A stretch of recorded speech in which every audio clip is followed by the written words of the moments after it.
kindness can kill you here.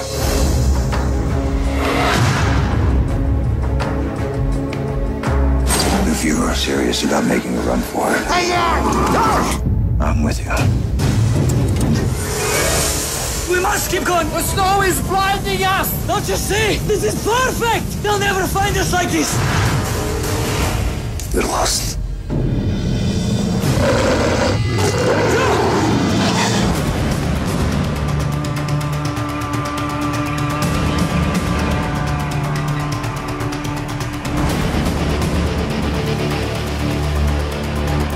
Testing.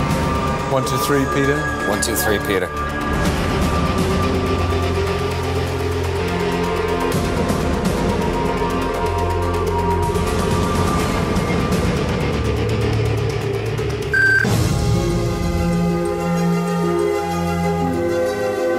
Someone's been following us. No! She needs protection. We can barely feed ourselves. She comes with us. They'll kill us all. We're already dying.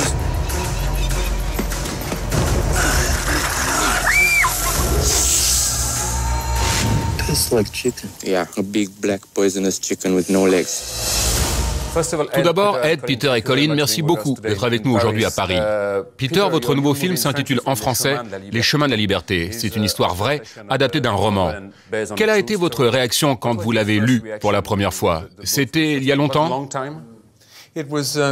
C'était en 2007. Ça m'a totalement captivé. J'étais impressionné par cette démonstration d'endurance phénoménale, tant physique que mentale, qui a permis à ces êtres humains de marcher de la Sibérie à l'Inde. C'est de là que tout est parti. J'étais fasciné. Go over the Himalayas? How? We walk.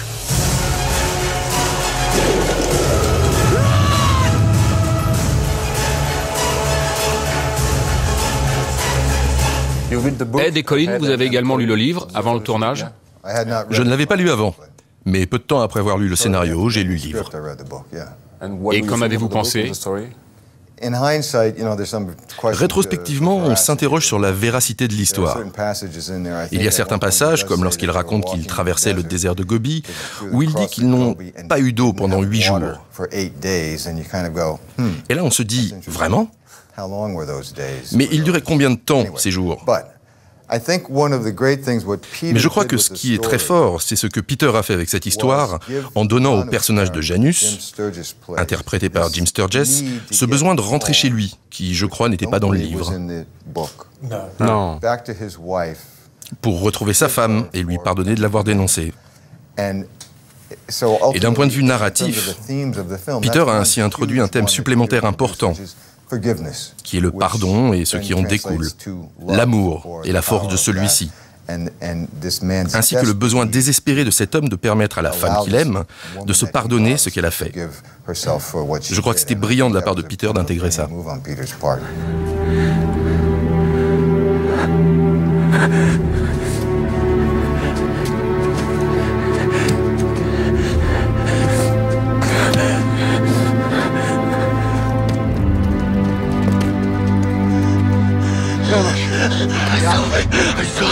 I saw the lake. 3 days from here. Stones.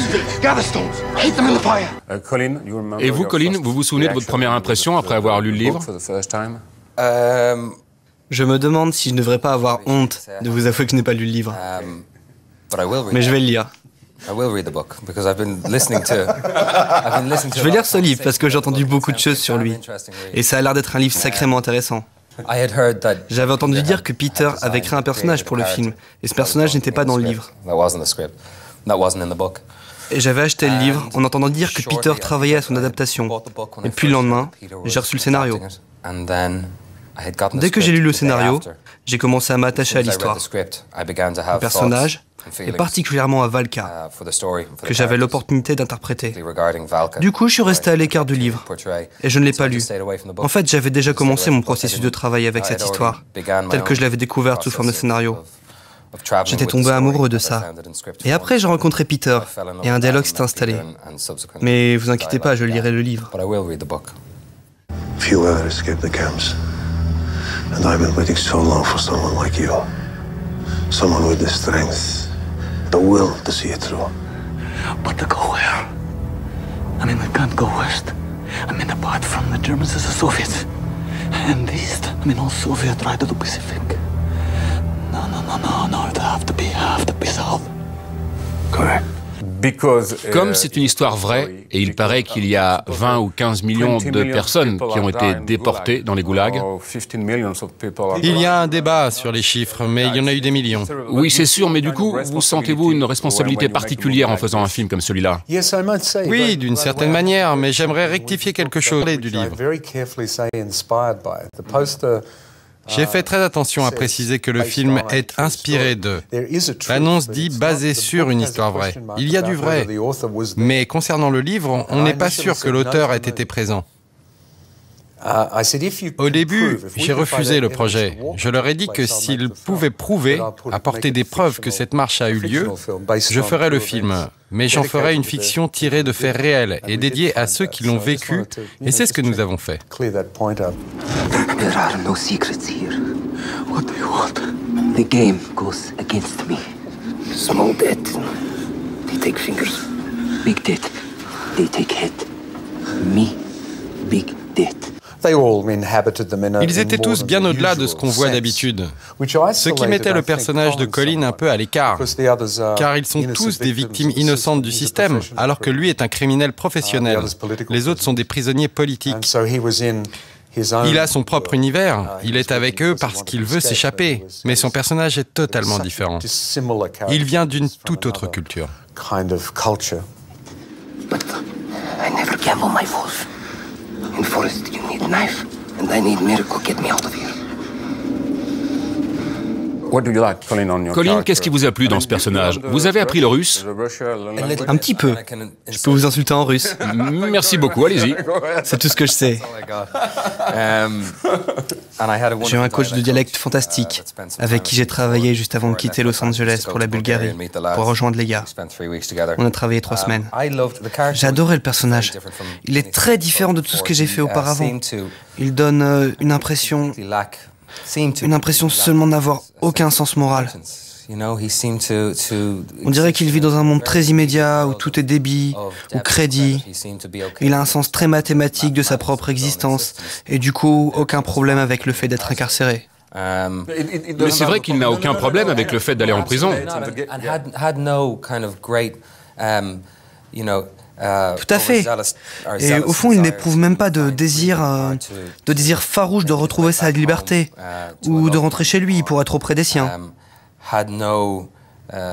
Il n'a pas non plus de compte à régler avec son passé, ni jamais perdu quelqu'un, ou quoi que ce soit de ce genre.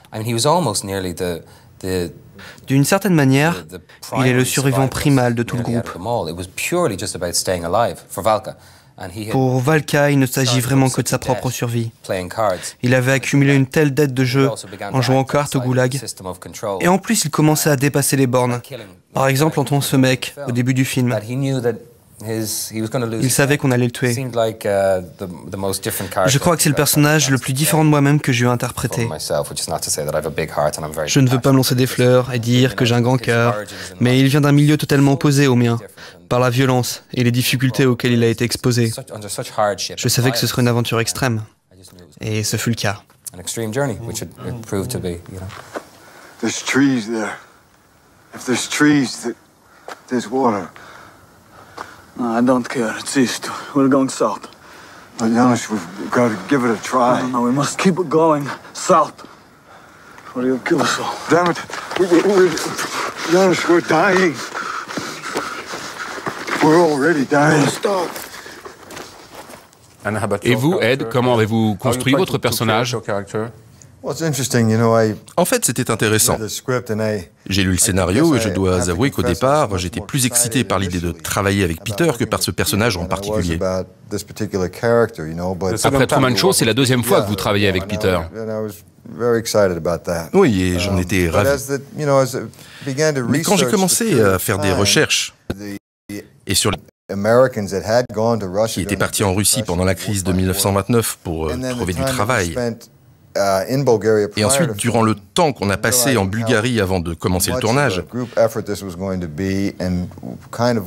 j'ai réalisé à quel point ça allait être un travail de groupe. Et j'ai compris comment mon personnage s'insérait là-dedans. Encore pendant le tournage, j'étais dans un processus où j'appréciais de plus en plus le personnage de Monsieur Smith. En lisant le scénario, je n'avais pas compris l'arche de ce personnage, qui est finalement totalement coupé du monde émotionnellement, qui vit vraiment au jour le jour, essayant de survivre, qui dit même au tout début que la générosité peut vous tuer ici. Puis en particulier par rapport à l'histoire du personnage de Saoirse, il redevient humain.